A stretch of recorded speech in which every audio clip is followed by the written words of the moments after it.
आजच डाउनलोड करा आणि तुमच्या आवडत्या मालिकांचा आनंद लुटा।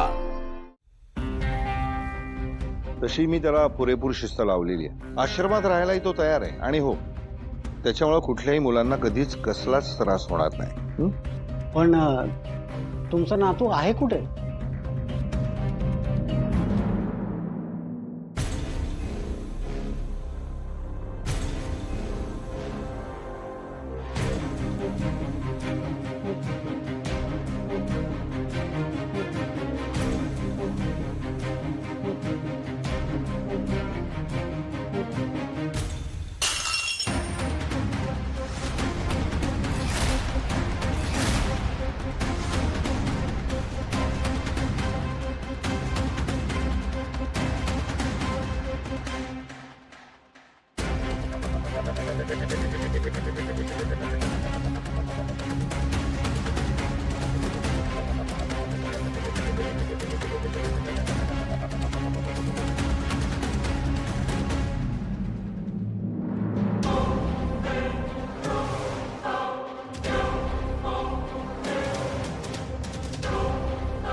त्यावेळी जयंतच्या डोळ्यात आजोबांबद्दलची भीती स्पष्ट दिसत होती, पण मी काहीही करू शकत नव्हतो। मला जयंतची फार काळजी वाटायला लागली होती। मग भावना, मला खूप छान वाटतंय तू आलीस म्हणून। आनंदी, मलाही खूप छान वाटतंय। बरं आनंदी, मला सांगा, आता तुमची शाळा सुरू झाली आहे आणि तिकडे कुणाशी भांडत नाही ना तुम्ही? अभ्यास नीट वेळेवर करताय की नाही? हो गो भावनाई, मी दिवसभर शाळेतच असते ना। आता आपण शाळेचं नको बोलूया, काहीतरी दुसरं बोलूया। बरं, पण आता दुसरं काय बोलायचं आपण? आपण बाबांना फोन लावूया। आता? आता नको, उशीर झाला ना खूप, पण उद्या लावूया फोन। प्लीज भावनाई। आनंदी, हट्ट नका ना करू। नाही भावनाई, मला आत्ताच बोलायचंय बाबांशी। बरं,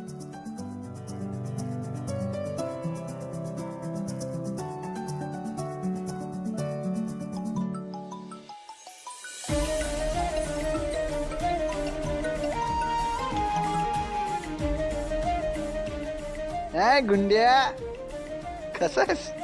काय करतोयस? तुला मिस करते। सोन्या, आई आली आहे ना आता। पण तू का नाही आलास? जर तू आला असतास तर आपण तिघांनी खूप मजा केली असती। अरे पिल्लू, मी येईन ना, आईला घेऊन जायला येईन मी, आणि जेव्हा मी येईन तेव्हा आपण तिघा खेळूया। पण तेव्हा मी पण येणार तुमच्या सोबत। पिल्लू, मी तुला सांगितलं ना, मी लवकरच तुला इकडे घेऊन येणार आहे, आणि आता थोडेच दिवस बाकी आहेत, त्याच्यामुळे टेन्शन घ्यायचं नाही। मला आवडते तुमच्या दोघांची कंपनी। मला तुम्ही दोघही हवेत। मला शाळेत सोडायला, माझे खूप सारे लाड करायला, माझ्यासोबत खेळायला, मला खाऊ घालायला, माझा होमवर्क करायला। आनंदी, हट्ट नाही करायचा हा। हो मॅडम, ठीक आहे, हो करू दे की हट्ट, एवढं काय। आणि तसंही करून करून कसला हट्ट करते ती, आपल्या सहवासाचाच करते ना। पण सिद्धिराज मॅडम, आणि जी काय कळ काढायची ती आपण काढूया ना, बस तिला कशाला त्रास।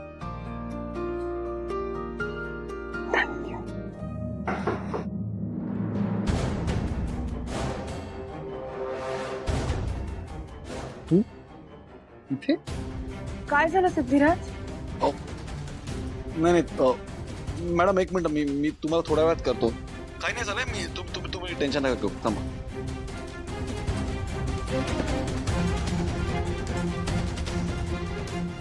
तुझी हिम्मत कशी झाली या घरात पाऊल ठेवायची? अरे, माझ्या मित्राच्या घरी यायला मला हिम्मत कशाला हवीये? सिद्धू, सिद्धू, भावनाई, बाबांनी असा फोन का कट केला? आनंदी, थोड्या वेळात परत करतील ते फोन आपल्याला, तोपर्यंत तुम्ही माझ्याशी गप्पा मारा। सांगा भावनाई, तुला माहितीये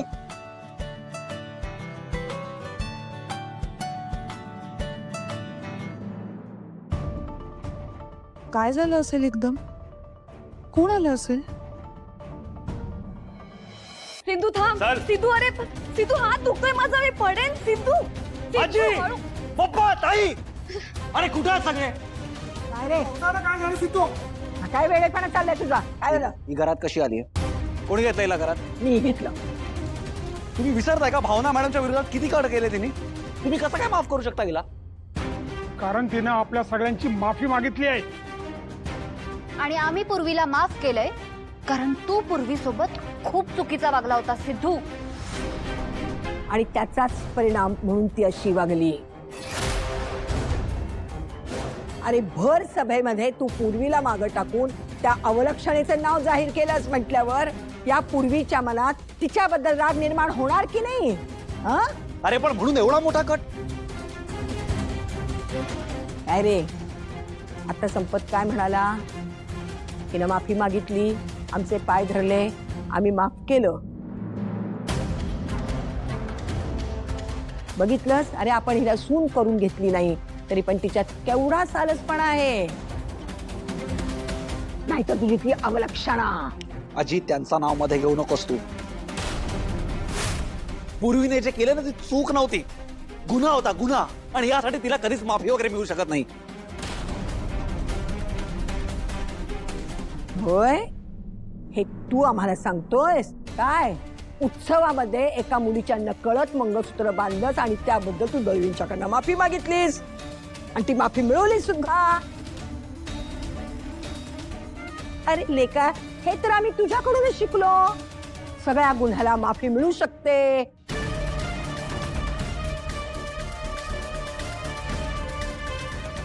सिद्धू माझ्याकडून हे बघ हे, या लोकांनी तुला माफ केलं असेल पण मी या जन्मात सुद्धा तुला माफ करणार नाही.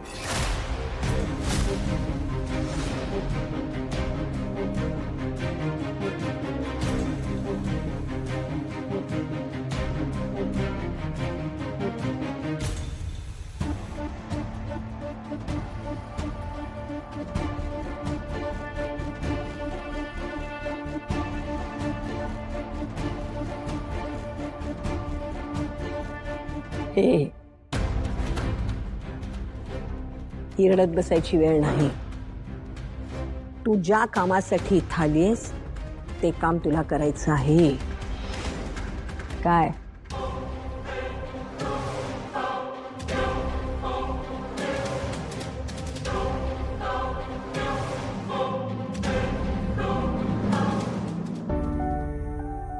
बरी आहेस ना? बरे बघ तू आता छान आराम कर. तिकडे सासरी काही तुला आराम करायला मिळत नसेल. मला माझा जास्तीत जास्त वेळ ना आनंदींबरोबर घालवायचा इकडे. हो का? नाही म्हणजे तुम्ही मुली लहान असताना मला सतत चिडवायचं ग तुम्ही. आई काय ग सारखी आमच्या मागे मागे लागतेस? पण आईचं मन असंच असतं बघ, मुलांसाठी काळीच तुटतं. बरं तू बस, मी आनंदीला पाठवते. काय ग तू किती मस्त दिसतेस अगं. अगदी लक्ष्मीचं रूप. तुला ना तू माझी आई आहेस हेच मला स्वतःला सांगायला लागतंय. पण तुला ओळखणं जरी कठीण असलं ना तरी तू खूप गोड दिसतेस. काय ग बस तुम्ही आनंदीला पाठवते.